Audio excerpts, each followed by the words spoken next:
something happened with your brother or your uncle in a car, like maybe a couple weeks prior to the phone call incident. Yeah, he didn't. Stephen, my older brother, was getting married.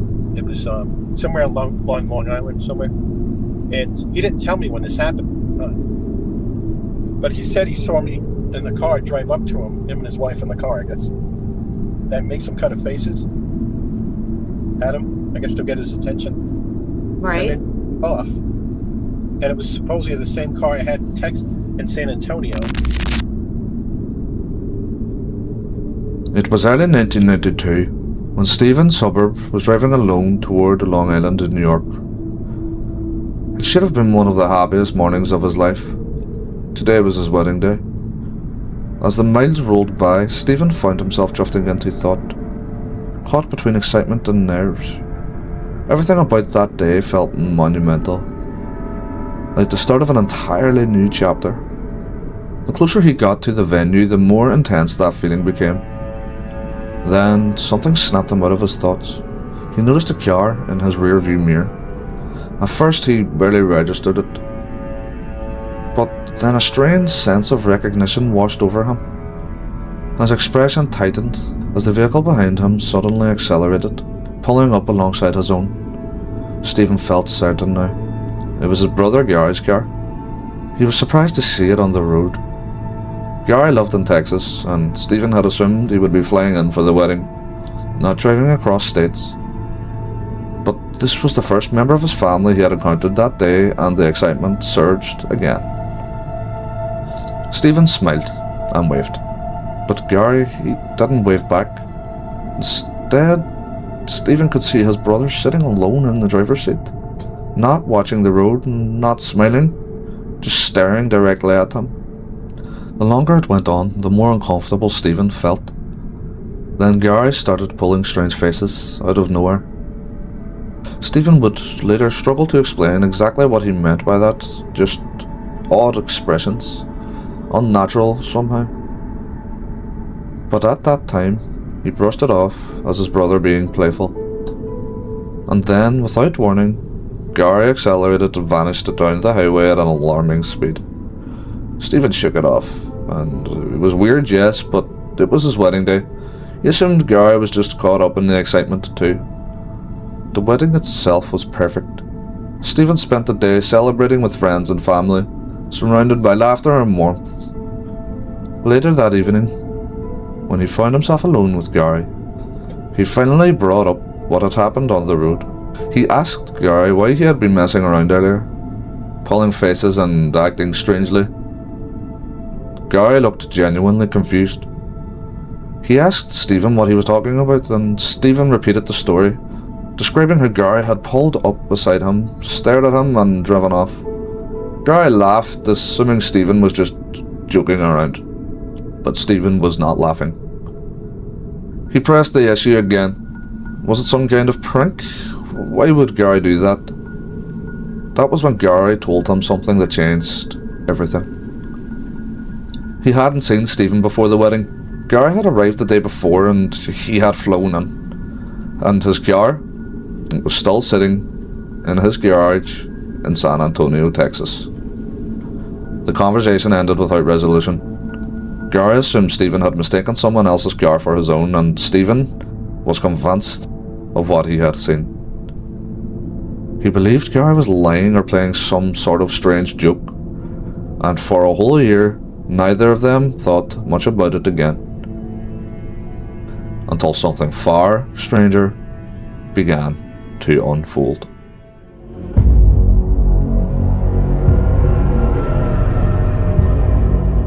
One year later, Gary Suburb was serving in the Air Force, working as a pharmacist at a base in San Antonio, Texas. While reviewing his schedule for February, he noticed something unusual. He had 3 consecutive days off. Technically, he was supposed to inform his superiors if he had planned to leave the area during that time, but Gary assumed he wouldn't be called on, so he decided not to say anything. Instead, he planned a spontaneous trip to New York to visit his family. He hadn't been back much since his brother's wedding, and he wanted to reconnect with friends. More importantly, he wanted to talk to his father about a strange incident that occurred recently. That afternoon, while packing his bags in his apartment, Gary heard a loud noise outside. He stepped onto his balcony. Just beyond the fence of the property, he saw something hovering in the air. It was a helicopter. It was barely 20 feet above the ground and facing directly towards his apartment. Gary rushed inside to grab his glasses, hoping to get a clearer look. By the time he returned, the helicopter was already rising rapidly into the sky, and seconds later it sped away into the distance. Gary stood there, utterly confused. Why would a helicopter be hovering so low near his home? He considered the possibility that it had landed in the field nearby, but there was no sign of it anymore. Eventually, he shrugged it off and returned to packing. Later that day, Gary was waiting in the airport terminal for his flight to New York to be called. That was when a man approached him. He was slim, with brown hair and an overcoat. He greeted Gary casually, and Gary responded politely. At first, the conversation seemed normal enough. The man asked Gary where he was going. Gary told him he was visiting friends and family in New York for a few days, and he also mentioned that he worked at the nearby Air Force Base. That was when Gary noticed something odd. The man was holding a small notebook. As the conversation continued, the man began asking increasingly specific questions. He asked for Gary's name. Gary gave it to him. Then the man pushed for Gary's full name. That made Gary uncomfortable. Gary was in uniform wearing his name badge, but his surname was partially covered by his jacket. It suddenly became clear that this was not a casual conversation. The man was writing things down. He claimed he was starting a small business and conducting a survey, but Gary hadn't seen him speaking to anyone else. When Gary asked why he needed his full name, the man replied calmly, "Don't worry, you won't get into trouble." That was enough, and Gary wanted out of this conversation. And luckily, his boarding call came at that exact moment. He grabbed his things and said goodbye, and headed for the plane. On the flight, Gary sat down, and a man with long hair and glasses took the seat next to him. The man started chatting, and at first everything seemed quite normal, until another passenger arrived and told him that he was in the wrong seat. The man stood up, allowed the passenger to sit, and moved across the aisle and sat next to Gary again. He continued to ask Gary questions. Where was Gary going? When would he return to Texas? And moments later, a flight attendant approached and told him he was in the wrong seat again. This time, instead of sitting down elsewhere, the man stood by the emergency exit just a row away. Realizing he couldn't stay there any longer, he began rapidly firing questions at Gary. How do you spell your last name? How long will you be gone? Gary refused to answer. Eventually, the flight attendant forced the man to take his assigned seat far back in the plane. Gary never saw that man again. By the time the plane landed, Gary felt deeply unsettled. He called his landlady immediately. During the flight, paranoia had set in. He feared that the men he had encountered might be trying to gather information to rob his apartment. He asked his landlady to keep an eye on the apartment while he was away. Then he took a taxi to his parents' home.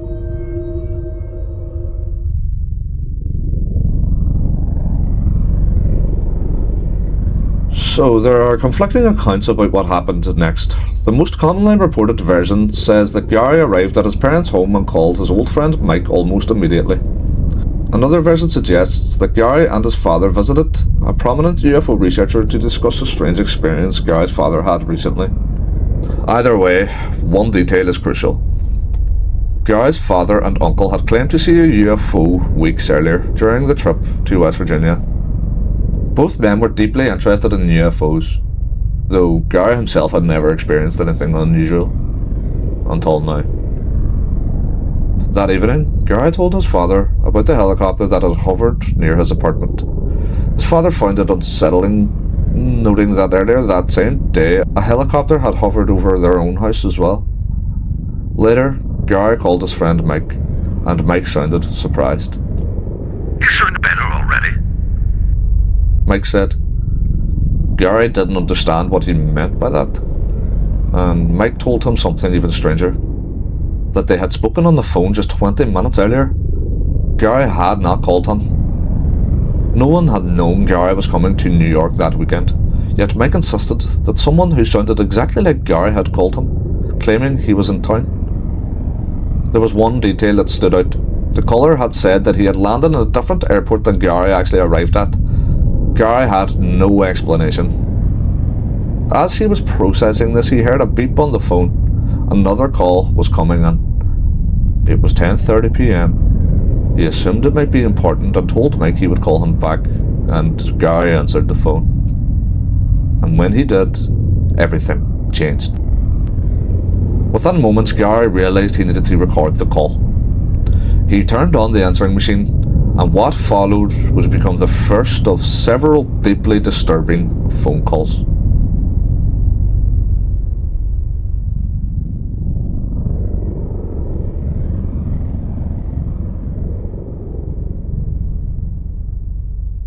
Yes. I'll tell you who it is. Hello? Yeah. Do you want to speak to him? Here's Gary's son, Frank, there. Yeah, who's this? Steven? Are you playing games with me or what? Huh? Steven, if you're playing games, I'm going to kick your ass. So how long are you going to be back from Texas? Huh? You're being impersonated by the other voice. Yeah, this is you, Steven, you idiot. You're pissing me off. Jerk. I'm going to get you on... Let's see what it says. Review. One new call out of area. Is Steven out of the area? How long are you going to be back from Texas? Wait, say that again? You're being impersonated by the other voice. Wait, hold on. Is Steven out of the calling area or what? What do you mean you don't know? He's in Queens. I don't know who the fuck. Hello? Hello? Here's Gary's son, Frank, there.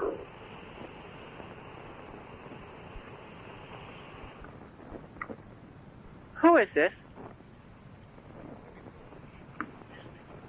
Sounds like a freaking robot. So Hello? how long are you going to be back from Texas? What was that again, sir? You're being impersonated by the other voice. Oh, be quiet, huh? Sorry, would you see that again? Hello? Being impersonated by what voice? Hello? Yeah. Hello? Here's Gary's son, Frank, there. Yeah, hold on a second.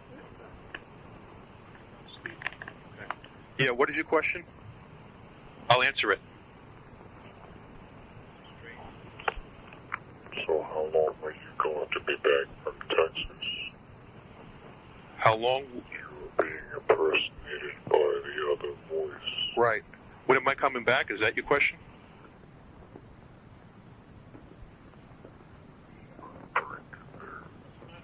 Okay, there was a break. Hold on. You want to know when I'm coming back to Texas?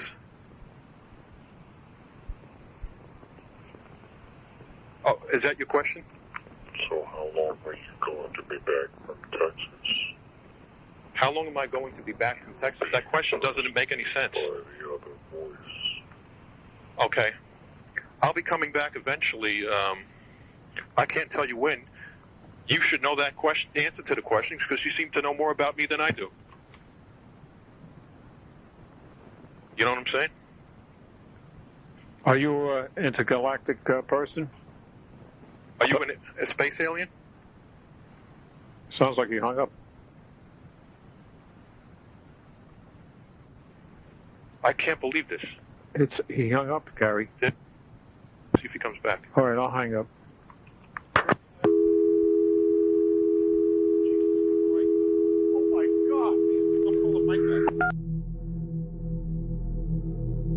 At first, Gary was certain it was just Stephen messing with them, but as the call continued and the unfamiliar voice kept speaking, that certainty slowly faded.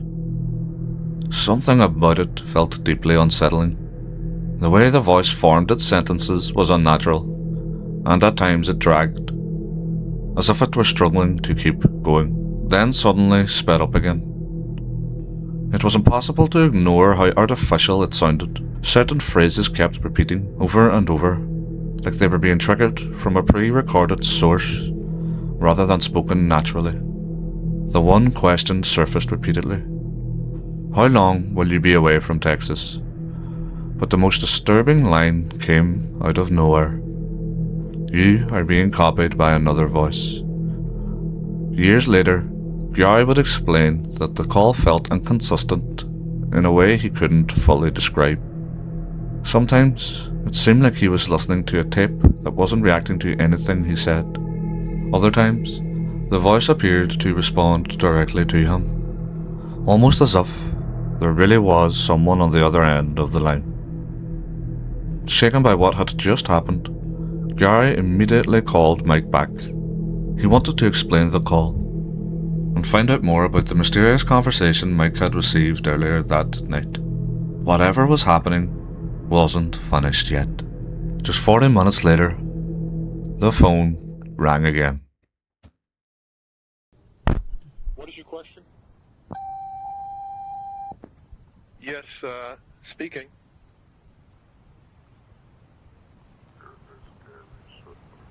Yes. Can I answer any questions for you?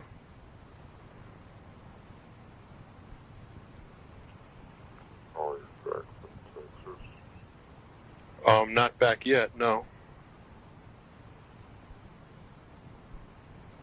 How long are you going to be back from Texas? Let me answer. First, you tell me, where are you calling from?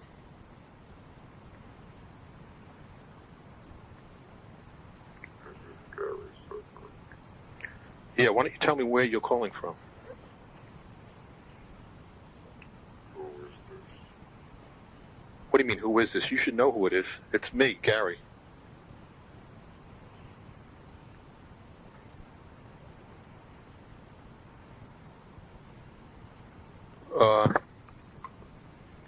Wait, let me ask you this question. Where are you calling from?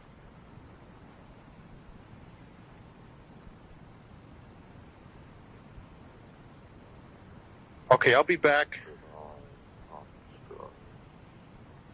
Excuse me? Orion. I can't hear too well. The full moon. Yeah, it is a full moon out. That's true. Could you identify yourself?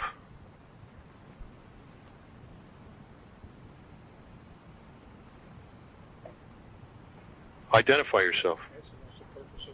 Why are you calling me?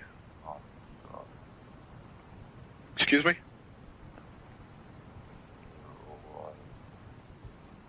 I cannot hear too well. Get on the other phone, it's better. Hold on, let me switch phones.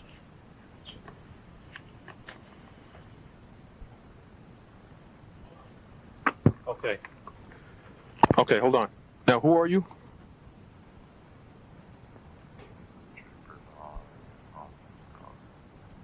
Keep an eye in the sky, he said. Keep an eye in the sky? Yeah.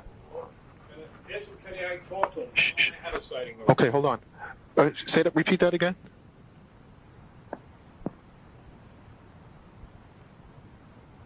Please repeat.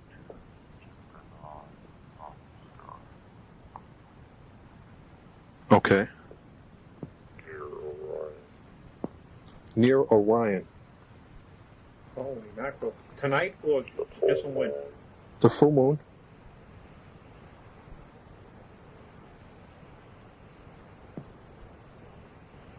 They told So, double from here. Repeat.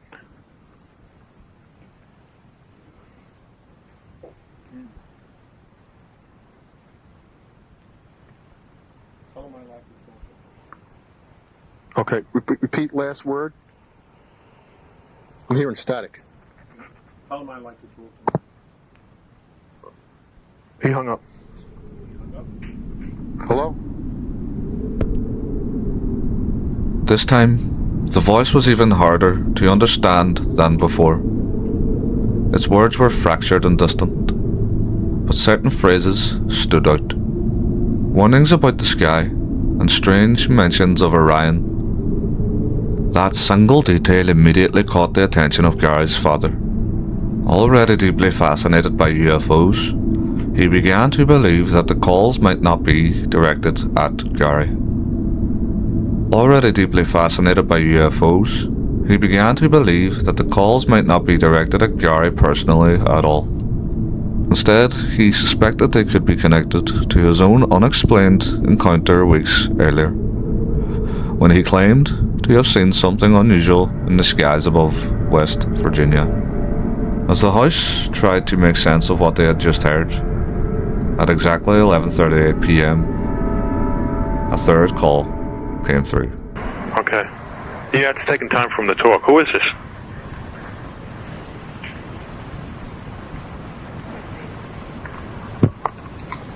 Stephen, this is not funny, you know. Brian, it's not Steven. What do you mean, Brian? I mean, Gary. How do I know it's not Stephen? It's not Steven. Hello? I had a UFO experience in West Virginia, which you probably know. And I know that you're into an intergalactic person. Can you speak a little louder? Sir? Can you speak a little louder? Louder? Let me speak to him, Dad. I guess, I don't know what... All right, I'll hang up so you can talk to me. He wants to talk to you. Okay. Hello, can I help you? Hello. Yes. Yes, that's me.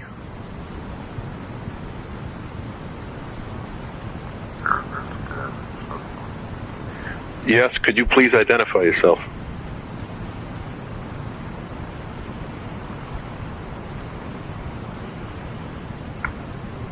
Identify. Oh, you're back from Texas. Yeah, I'm back. I'm in Texas right now.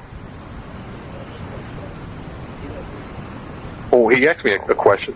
No, I'm in New York right now. You know that. Why are you asking me such a question?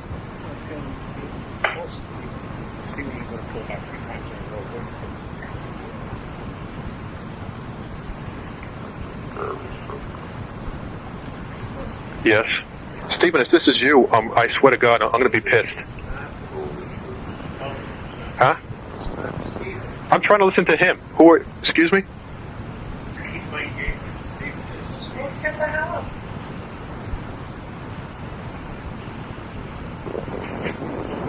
Okay. Eventually I'll be back from Texas. Could you speak more? Please speak more.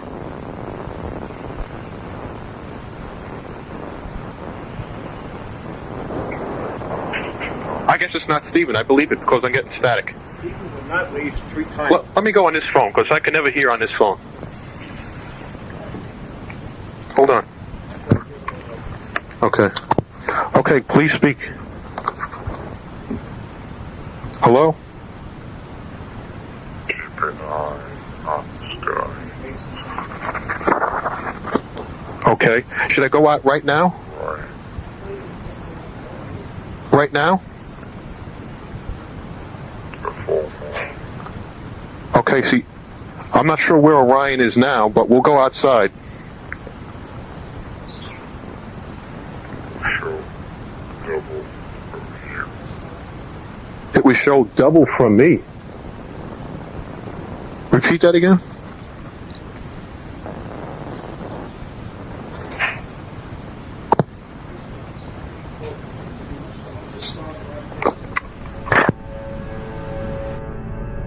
Gary still clung to the idea that Stephen might be behind it all, but at this point, it felt less like genuine belief and more like an excuse. Something he could fall back on if the whole thing turned out to be nothing more than an elaborate prank. With every new call, his voice sounded more unsettled. Now, the strange voice on the line was barely intelligible, breaking apart mid-sentence, swallowed by static. The family had begun using 2 phones at once, with Gary's father listening in from the other line, trying to catch every distorted word.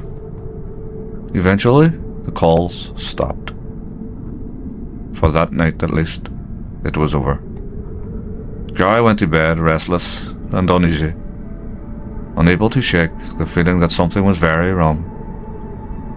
He had no idea who had been calling him, or whether the incidents at the airport had anything to do with it. One question kept circling in his mind. Would any of this have happened if Mike hadn't mentioned the mysterious call from Gary earlier that evening? The timing felt too precise to ignore. It was almost as if someone had been listening. The next day passed quietly, with no strange calls or unexplained events, but the calm didn't last. At 10:21 p.m, the silence was shattered once again by the piercing ring of the telephone. Yes, this is me. Can I speak to you? Can I ask why you're... Yes, can I ask why you're calling?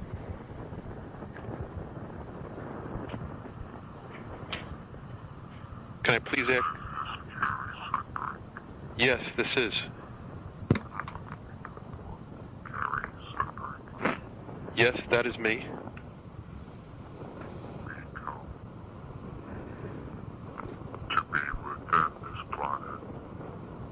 Say that again?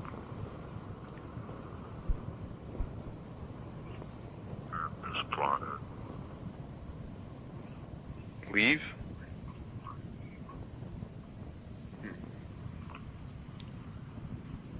We come I'm staying right here. to be within this planet.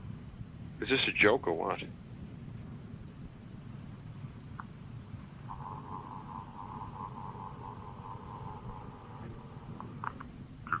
The many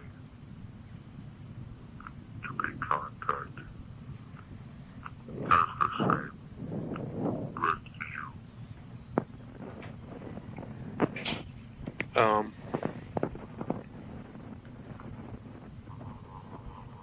I have to think about that. I'd like to see you. The many to be contacted as the same with you. Hey, let me tell you something. I've been listening to you, and I've had contacts with you.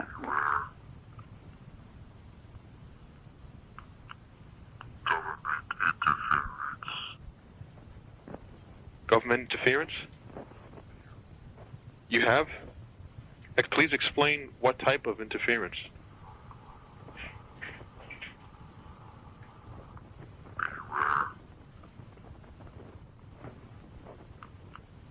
Okay. Interference.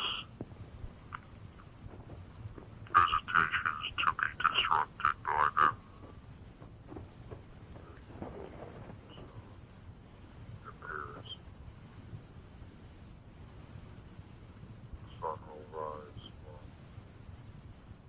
Dark side of world. No. The sun will rise from the dark side of the moon. Okay, what branch of the government?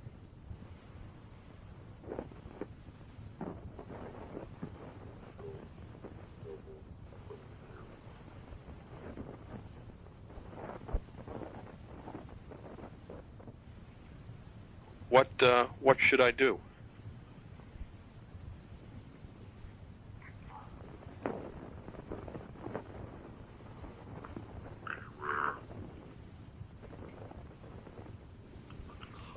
Government interference. Visitations to be disrupted by them. Okay. Is that good for me or bad? They hung up. Yeah.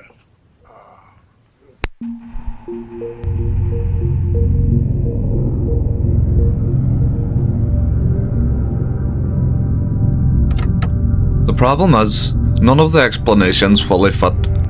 If this was just a prank, it was unusually sophisticated. The caller knew intimate details about Gary's life. They understood his family's beliefs, their fears, and even timing of events surrounding the trip. And yet, no one has ever stepped forward to claim responsibility. If it was a hoax by Gary himself, the question remains, why? He never tried to profit from the story. He didn't chase attention. For years, he told almost no one. The recording sat quietly in his possession, unheard, untouched, as if he himself was unsure whether they should ever exist in the public eye. And then there are the details that refuse to be ignored. The men at the airport, the fake Gary calling mic, the strange wording of the voice on the phone, the obsession with Orion, the sense that someone, or something, was watching. Most unsettling of all is the implication behind one repeated phrase. You are being impersonated by the other voice. Not someone is pretending to be you, not someone is copying you, but impersonated by the other voice, as if there were more than one Gary. Years later, nothing else quite like this would ever happen again. No more phone calls, no more men at airports, no more voices on the line, just silence. But silence, in cases like this, is never comforting. Because if this really was a prank, it was never solved. If it was a hoax, it was never exposed. And if it was something else entirely, then maybe it didn't stop. Maybe it simply moved on. And somewhere out there, another phone is ringing.